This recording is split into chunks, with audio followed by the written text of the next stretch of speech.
Maka orang soleh ni Allah bagi buku, dia pun angkat tangan kanannya. Setelah mendapat buku dengan tangan kanan, dia pun tengok ahlul jannah. Ahlul jannah, warga negara syurga. Wa yanqalibu ila ahlihi masrura. Cerita Quran.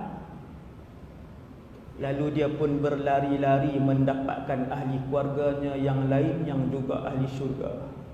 Allahu Rabbi. Selepas timbang, kita akan ke Telaga Kautsar. Di Telaga Kautsar, Rasulullah sudah menanti.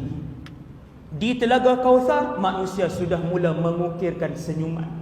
Di Telaga Kautsar, manusia mula menyapa di antara satu sama lain. Di Telaga Kautsar, barulah manusia ada peluang untuk duduk dan berehat. Ketika itulah si ayah yang sudah menjadi ahli syurga, si ibu yang telah pun dimuliakan oleh Allah sebagai ahli syurga, si anak yang telah pun berjaya dengan ujian yang telah diberikan Allah menjadi ahli syurga, yanqalibu ila ahlihi masrura, berlari mendapatkan ibunya, berlari mendapatkan ayah dan adik-beradiknya, kesemuanya ahli syurga. Mereka berpeluk dan juga menangis kerana terlalu gembira dikumpulkan oleh Allah sebagai keluarga ahli syurga. Kita tak baca ni, ayat ni kita tak baca, tak tengok terjemahan dia. Seronok tak tuan-tuan? Tuan-tuan, kita duduk dalam satu negara yang selama-lamanya hidup dan ada ahli keluarga kita. Kita kalau pergi ke mana-mana tuan-tuan, pergi dengan isteri, kita naik kapal terbang. Kalau isteri duduk di nombor 18, kita duduk nombor 6. Seronok tak perjalanan? Tak seronok. Kalau kita naik kapal terbang, isteri kita seat dia 16C, kita nak 16D, sebelah-sebelah. Walaupun duduk dah lama di rumah, dah duduk sekali, dah suami isteri dah lama, tapi seronok kalau berjalan, duduk satu keluarga. Kita pergi Mekah, bawa ke semua, isteri kita bawa anak-anak 3 orang. Tiba-tiba travel kata, ni semua 5 orang ni duduk bilik asing-asing. Ayah hotel ni, mak hotel belakang, anak 3 orang lagi hotel 1, 2, 3. Kita rasa tak bermakna. Itu baru tempoh 2 minggu melakukan umrah.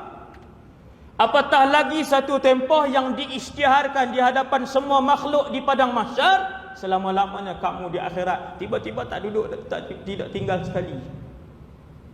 Dan betapa gembiranya ibu yang beriman, ayah yang beriman, anak-anak yang beriman, adik-beradik yang beriman, apabila saling berjumpa, di tangan masing-masing ada keputusan, saling memegang keputusan itu dengan tangan kanan. Wa ashabul yamin ma ashabul yamin, sebagai kumpulan kanan.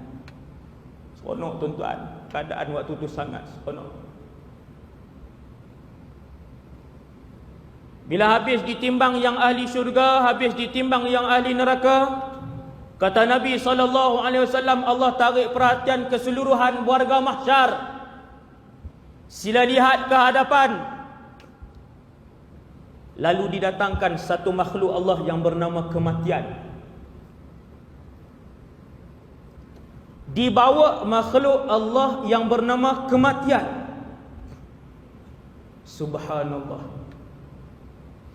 Hidup itu makhluk, mati itu makhluk, nyawa itu makhluk, arash itu makhluk, Kaabah itu makhluk, angin itu makhluk, syurga itu makhluk, masa itu makhluk. Allah perkenalkan satu makhluk yang tidak pernah dilihat. Malaikah tak pernah tengok, jin tak pernah tengok, binatang tak pernah tengok, manusia tak pernah tengok. Nama makhluk itu kematian. Ni baru mukadimahnya tuan. Subhanallah. Lalu mati dibawa.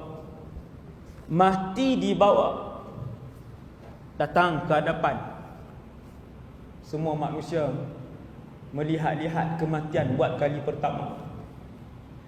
Lalu Allah SWT mematikan kematian. Inna lillahi wa inna ilaihi raji'un. Lalu Allah mematikan kematian. Apabila kematian dimatikan oleh Allah, yang masuk syurga akan kekal selama-lamanya, yang masuk neraka juga bila dibakar dia tidak mati, hidup selama-lamanya, tersiksa selama-lamanya di dalam neraka. Wal'iyadzubillah. Lalu menjerit dan berteriaklah seorang malaikat untuk memaklumkan kepada seluruh warga mahsyar. Malaikat ni pun menjerit, ya ahlal jannah, wahai penduduk syurga, khulud, kekallah kalian selama-lamanya, tak mati.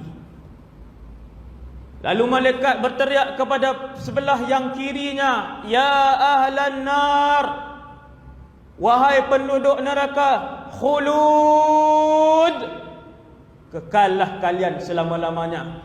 Kebiruan tubuh badan dan kulit ahli neraka kerana takut mendengar pengumuman itu, belum masuk dalam neraka lagi.